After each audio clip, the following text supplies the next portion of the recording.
और अगली बारी पीपल्स पार्टी की होगी। मफाहिमत के चैंपियन पार्टी के शरीक चेयरमैन आसिफ जरदारी ने बड़ा दावा कर दिया। कहा इमरान खान के अपने खिलाड़ी उनके कंट्रोल में नहीं, मौजूदा सूरत हाल सियासतदान भी मुश्किल से संभाल पाएंगे। आपको आगाह कर रहे हैं, साबिक सदर आसिफ अली जरदारी ने पेशगोई की है, अगली बारी पीपल्स पार्टी की होगी। वो ये कहते हैं, मफाहिमत के चैंपियन पार्टी के शरीक चेयरमैन आसिफ अली जरदारी की जानिब से ये दावा किया गया है।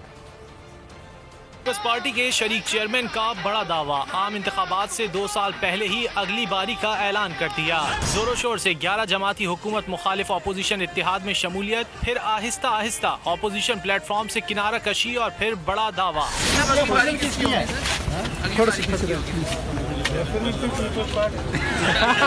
नवंबर 2019 के बनने वाले हुकूमत मुखालिफ इत्तेहाद पर इत्तेफाक करने वाले हिकमत अमली पर मुखालिफत करते नजर आए। कुछ हमारी भी सुन लो, हो सकता है मैंने ये काम पहले किए हों, तो आज भी हम इमरान खान क्या चीज है नियाजी को हम निकाल सकते हैं। कभी इस्तीफों के मामले पर एतराज उठाया तो कभी खुले अल्फाज में नवाज शरीफ की वतन वापसी का मुतालबा किया। मफाहिमत के चैंपियन ने सोलो फ्लाइट लेते हुए आज अगली बारी फिर जरदारी का खुला इशारा दे दिया। कहा इमरान खान से अपने सियासतदान नहीं संभल रहे, मुल्क क्या संभालेंगे।